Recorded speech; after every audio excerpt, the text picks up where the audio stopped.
Birgir, þetta komið í hús með 7 högg í forskot? Nei, þetta ekki komið.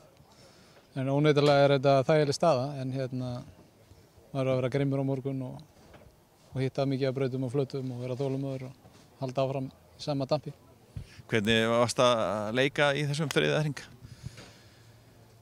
Ég var að leika ágætlega. Ég var fór alveg nokkuð solid á stað og var að hitta mikið af flötum en var kannski ekki alveg nógu nálagt.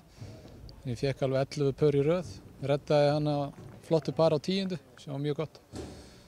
Og svo komu fuglarnir og það var ánægjulegt, en ég var ekki að slá alveg eins vel og ég vil vera.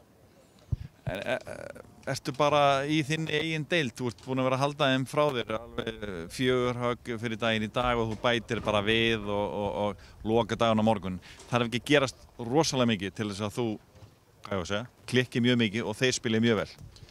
Já, ég ætla mér ekkert að fara að klikka, en þeir geta alveg spilað vel og 7 undir Axel í dag og ég meina ef það gerist aftur þá parið, ég meina það er ekkert lélegt, það er bara, þetta er fljótt að gerast á þessu velli ef maður fer að missa flatir og svona, en ég ætla mér ekkert að vera að gera það. Ég ætla mér að vera grimmur og ég ætla frekar að bæta í og reyna að enda á 4,60 eitthvað ef að veður leyfir.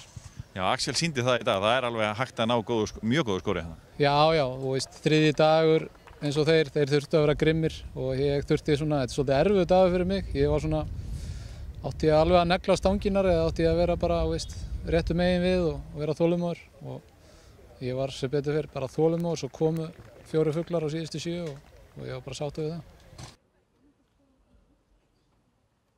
Þú ert nú búinn að vinna þennan titil 5 sinnum og þú varst að stefna því að ná þeim 7., ná Úlfari Jóns og Björgvini Þorsteins.